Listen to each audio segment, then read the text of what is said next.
नमस्कार सभी दोस्तों को online concept classes by Rahul Singh channel में आपका स्वागत है। दोस्तों आज हम बात करने वाले हैं कि हम फर्स्ट चैप्टर को चालू करने वाले हैं इलेक्ट्रोस्टैटिक्स वैद्युत स्थितिकी, जिसमें आपका आवेश चार्ज मतलब जो भी आपका आवेश होता है वो आपका जिसकी पोजीशन विरामावस्था में होती है, तो उस चैप्टर को हम बताने वाले हैं। इसमें हमें क्या क्या कंप्लीट करना है, कौन कौन से टॉपिक पढ़ने हैं, कौन कौन से टॉपिक नहीं पढ़ने हैं। ठीक है, ध्यान से देखते आइए। तो सबसे पहले हम चालू करेंगे 5 फरवरी को। 5 फरवरी को आपका चालू होने वाला है इलेक्ट्रोस्टैटिक्स चैप्टर। क्या होने वाला है? इलेक्ट्रोस्टैटिक्स। ठीक है, इलेक्ट्रोस्टैटिक्स चैप्टर यानी वैद्युत स्थितिकी। हिंदी में बात करें तो इसे क्या कहते हैं? वैद्युत स्थितिकी। ठीक है, वैद्युत स्थितिकी। ठीक है, ओके। अब इसमें हमें कौन कौन से टॉपिक कवर करने हैं वो भी ध्यान से देखते आइए। दोस्तों सबसे पहले आपका फर्स्ट रहेगा आवेश। आवेश क्या होता है? ठीक है, आवेश के बारे में। ठीक है, आवेश के बारे में हम पढ़ेंगे। चार्ज क्या होता है? ठीक है। सेकंड रहेगा आवेश के प्रकार। क्या रहेगा? आवेश के प्रकार। क्या रहेगा?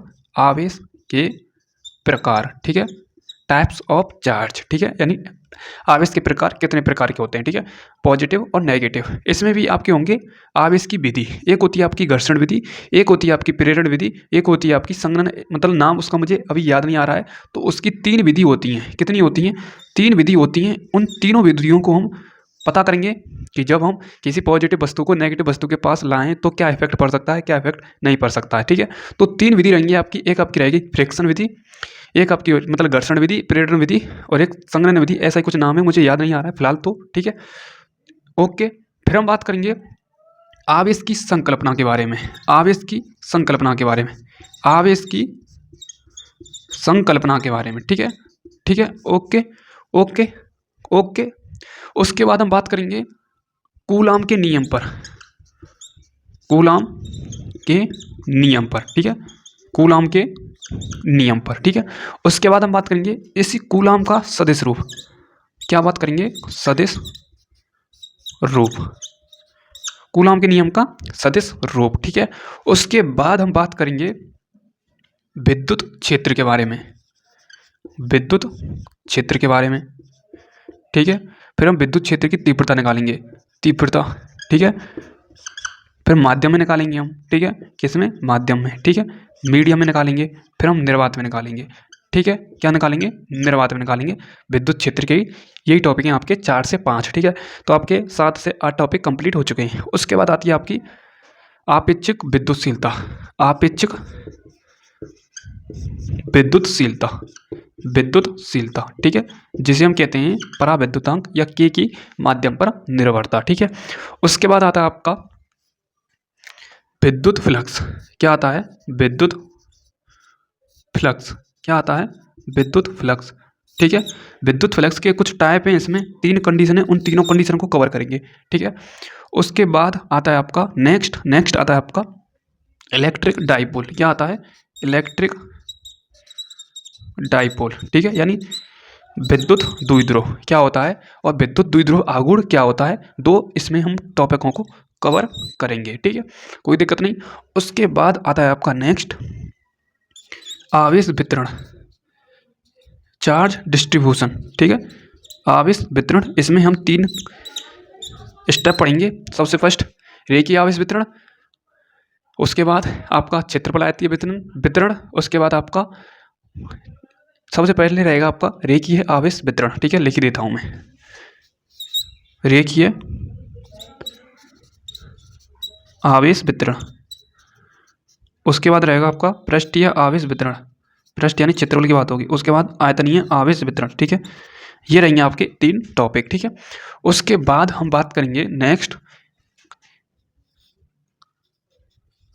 गाउस का नियम। ठीक है, उसके बाद इसी में आपके रहेंगे गाउस नियम के अनुप्रयोग। अनुप्रयोग इसमें आपका जो समझो 5 से मतलब 6 से 7 टॉपिक हैं। ठीक है, इसमें आपका रहेगा दो कंडीशन रहेंगी आपकी, एक आपका सतह पर रहेगा, मतलब तीन कंडीशन रहती हैं, ठीक है। मतलब हम निकालेंगे चालक और अचालक गोले के कारण। उसमें आपके तीन तीन डेरिवेशन है, चालक में, सतह के अंदर, सतह पर और सतह के बाहर। तो तीन चालक के लिए हो गई और तीन ही अचालक के लिए हो गई। तो टोटल कितने टॉपिक हो गए इसमें? 6 टॉपिक इसमें हो गए। और एक गाउस का नियम कितना हो गए? 7 टॉपिक इसमें हो गए, यानी 7 डेरिवेशन हमें इसमें पढ़ने हैं, यानी 7 टॉपिक। 7-8 दिन का ये रहेगा और उसके बाद 4-5 दिन का ये टॉपिक रहेगा। यानी ये आपकी जो समझो 10 से 12 दिन में आपका ये टॉपिक फिनिश होगा, ठीक है, 10 से 12 दिन में। तो कई सारे टॉपिक हो गए। मैंने यदि मैं एक एक से टॉपिक का नाम लिखूंगा तो ये पूरा बोर्ड भी बढ़ सकता था, इसलिए मैंने शॉर्ट में बताया है। सबसे पहले हम आवेश पढ़ेंगे, आवेश क्या होता है, फिर हम आवेश के प्रकार पढ़ेंगे, फिर इसी आवेश के प्रकार में हम आवेश की विधि पढ़ेंगे। प्रेरण विधि क्या होती है, संघनन विधि, और उसके बाद आपका घर्षण विधि क्या होती है। उसके बाद हम आवेश की संकल्पना पढ़ेंगे, क्वांटाइजेशन ऑफ चार्ज क्या होता है, क्यू बराबर एनी जो आपने पढ़ा है, ठीक है।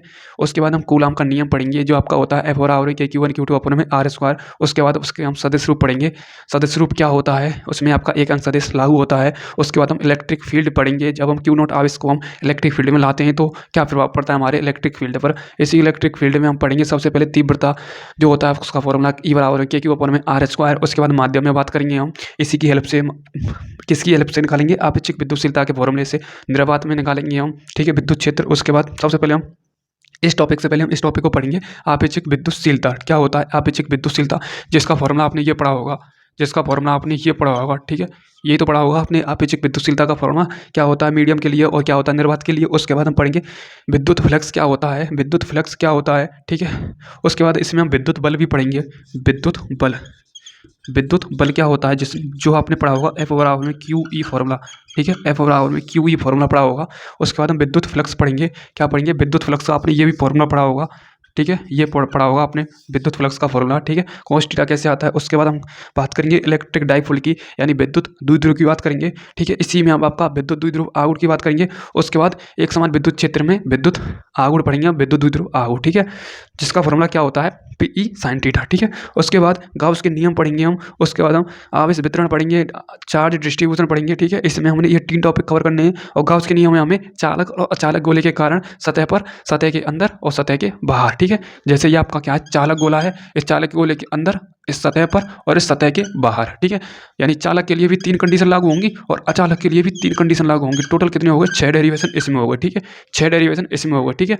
उसके बाद हम इसमें एक और पढ़ेंगे प्लेट के कारण, वो लास्ट में रहेगा आपका, सबसे लास्ट में, ठीक है। तो ये हैं आपके इलेक्ट्रोस्टैटिक्स के चैप्टर, मतलब टॉपिक हैं, इतने टॉपिक हैं, इतने टॉपिकों को मैं कवर करने वाला हूँ इसी चैनल पर, ऑनलाइन कॉन्सेप्ट क्लास से बाय राहुल सिंह चैनल पर, ठीक है। 5 फरवरी को सबसे पहले हम बात करेंगे चार्ज, मतलब चार्ज क्या होता है, चार्ज की हम कुंडली खोलेंगे। सबसे पहले वेलोसिटी पर निर्भर करता है कि मास पर निर्भर करता है, दोनों में कंडीशन क्या लागू होती है। उसके बाद टाइप्स ऑफ चार्ज पढ़ेंगे, उसके बाद विधि पढ़ेंगे।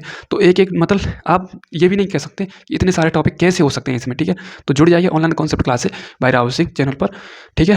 फिर कहता हूँ डर के आगे जीत है। यदि आप डर से हार गए तो यूँ समझो आपका डर ही आपका काबू कर देगा। यदि आप डर को हराकर आगे निकल गए तो आपसे बेहतर इस दुनिया में कोई नहीं होगा, ठीक है। अक्सर जो स्टूडेंट हारता है वो किससे हारता है, वो अपने स्ट्रगल से हारता है। जितने भी स्ट्रगल स्टूडेंट की इस ज़िंदगी में आते हैं तो स्ट्रगल से आपको हारना नहीं है। जितने भी स्ट्रगल आते हैं आपकी ज़िंदगी में उनको फेलियर करते हुए, उनको निकालते हुए धीरे धीरे आपको पढ़ना है, तभी आपको सक्सेस मिल सकती है। इसलिए आपको स्ट्रगलों से लड़ाई करनी है और धीरे धीरे हम एक एक टॉपिकों को कवर करेंगे तो आप उस मुकाम को हासिल कर लेंगे जहाँ पर आप जाकर भी सोच नहीं सकते कि इतना अच्छा कंटेंट कैसे हो सकता है इस चैप्टर में, ठीक है। तो थ्योरी प्लस कॉन्सेप्ट वाला डेरिवेशन पढ़ेंगे हम, ठीक है। और न्यूमेरिकल की आपकी इच्छा रही तो मुझे कमेंट में आप जरूर बताएं, अपना ओपिनियन कमेंट में मुझे अभी बताएं।